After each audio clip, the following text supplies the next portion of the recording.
গত 21 মে অনুষ্ঠিত নড়াইল সদর উপজেলা পরিষদ নির্বাচন ঘিরে পরাজিত প্রার্থী তোফায়েল মাহমুদ তুফানের বিভিন্ন অভিযোগের বিরুদ্ধে সংবাদ সম্মেলন করেছেন বিজয়ী প্রার্থী আজিজুর রহমান ভূঁইয়া। আজ 23 মে বৃহস্পতিবার সকাল 11টায় নড়াইল শহরের মহিষখোলা এলাকায় বিজয়ী প্রার্থীর বাসভবনের সন্নিকটে এ সংবাদ সম্মেলন অনুষ্ঠিত হয়। উল্লেখ্য, গত বুধবার সংবাদ সম্মেলনে প্রতিদ্বন্দ্বী প্রার্থী তোফায়েল মাহমুদের বিভিন্ন অভিযোগ উত্থাপনের পর আজ তিনি এ সংবাদ সম্মেলন করেন। সংবাদ সম্মেলনে লিখিত বক্তব্য উপস্থাপন করেন নড়াইল সদর উপজেলা পরিষদের নবনির্বাচিত চেয়ারম্যান আজিজুর রহমান ভূঁইয়া। সংবাদ সম্মেলনে লিখিত বক্তব্যে আজিজুর রহমান ভূঁইয়া বলেন, নড়াইল সদর উপজেলা পরিষদ নির্বাচনকে উদ্দেশ্যমূলকভাবে প্রস্তাবিত এবং আমি এই ধরনের অসত্য, কাল্পনিক, মনগড়া বক্তব্যের তীব্র প্রতিবাদ ও নিন্দা জানাচ্ছি। জাতীয় সংসদের মাননীয় হুইপ প্রণাল 2 আসনে সংসদ সদস্য বাদশামী বক্তব্যকে জড়িয়ে রিটার্নিং অফিসারের নিকট তথ্য প্রমাণহীন, মনগড়া, অসত্য, ভিত্তিহীন অভিযোগ করেছেন, যাহার আমি নিন্দা করি। ভোট ম্যানিপুলেশন ও ভোট কাটা সম্পর্কে সাংবাদিকদের আরেক প্রশ্নের জবাবে আজিজুর রহমান বলেন, সব ভিত্তিহীন, মিথ্যা এবং যে দেশে প্রতিবাদ করতে ওই সময় প্রতিবাদ করতে আমরা সব বেঁধে দিতাম।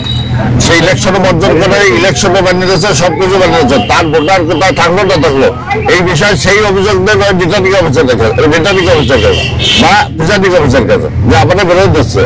যদি এটা পুরো তথ্য প্রমাণ আপনার কাছে থাকে তা অবশ্যই তার 100।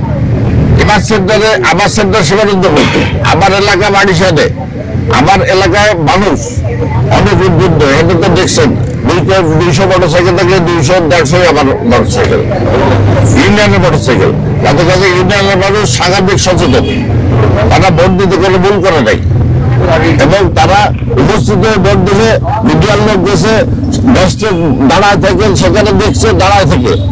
তারপরে সাংবাদিক মানে তো ছিল, প্লাস ওই আইনশৃঙ্খলা বাহিনী ছিল, ছিল এই মোবাইল টিম ডিবি, এরাই বলুন যে আমরা অসত্য কোনো কাজ করেছি কিনা। কিন্তু পারে সেটা আলাদা কথা, সেটা আপনার জানে না, সেটা ভোটারের ব্যাপার। যদি ইচ্ছা করে কোনো ভোটার দেয়, এটাকে আমি ঠেকাতে পারি, সেটা আমাকে দায়ভারও আমাদের না। সংবাদ সম্মেলনে গোবরা সরকারি প্রাথমিক বিদ্যালয় ভোট কেন্দ্রে আনারস প্রতীকের এজেন্ট সৈয়দ ওয়াজেদ আলী অভিযোগ করে বলেন, গোবরা সরকারি প্রাথমিক বিদ্যালয়ের এজেন্ট ছিলাম আমি আনারসের।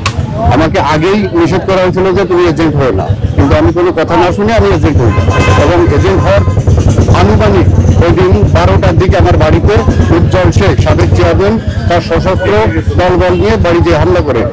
বাড়িতে ছিলেন আমার ওয়াইফ এবং আমার বোন, আর আমার বেড়াইতে আসা ভক্তিপতি ছিলেন, ওনার সাথে কথা কাটাকাটি এবং গালিগালাজ করে আমাকে এবং আমার ভাই অ্যাডভোকেট লুলু একে হুমকি দেয় যে হাত পা ভেঙে গেল ওই এজেন্ট হওয়ার কারণে। এবং নির্বাচনের পর এবং কন্টিনিউ আমাকে তার লোকজন হুমকি দিয়ে যাচ্ছে এখন।